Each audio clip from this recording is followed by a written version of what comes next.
The woman blocked the man's reaching hand and, still uneasy, pulled the blanket higher. But the next second, beneath the blanket, she unfastened her belt. With tears in her eyes, she took off her pants. Seeing this, Jack didn't hesitate and quickly slipped both hands underneath. After groping around under the blanket, he found her waistband. Then he yanked hard. Ellie clenched her fists in pain and managed not to scream. Her pelvis had already split apart down the middle. The horrifying sight even made Jack frown. But if Ellie's lower leg didn't get treated soon, she would face the risk of amputation. So Jack, with no relevant experience at all, began setting her bones with his bare hands. The pain of scraping bone and treating poison was beyond what most people could endure. Amid the cracking sounds of bones, Ellie soon lost consciousness and passed out. Fortunately, when she woke up again, her pelvis had been successfully reset. But now going to the bathroom became an embarrassing problem. Ellie awkwardly knocked on the bedboard above her. She never imagined that her boss, who had been completely at odds with her just hours earlier, would help her so selflessly after the plane crash. What she never expected even more was that their fates would become tightly intertwined from then on. Jack then placed a metal basin beneath the bed. He even reassured Ellie that no one would ever know. After that, he stepped outside to give her privacy. The moment he went out, the cold wind made him shiver uncontrollably. His thin clothes wouldn't last long in Antarctica. Just then, Jack unexpectedly discovered that the outdoor fuel tank still held 800 liters of diesel. He was thrilled by what he saw. He quickly went to start the nearby generator.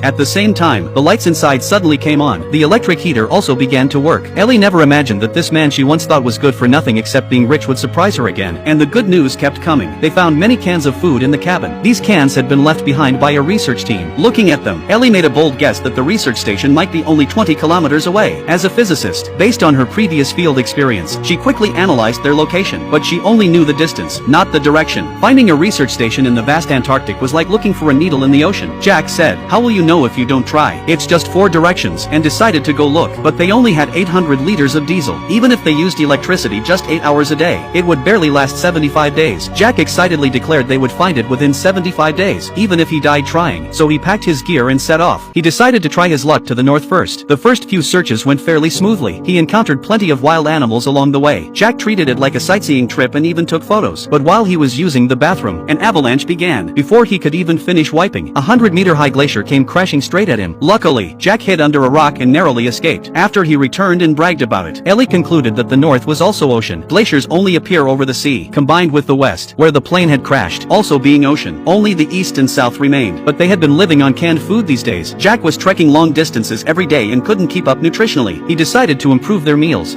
我去外面钓点鱼。那你要顺着这个方向走，大概在这个位置，知道了吗？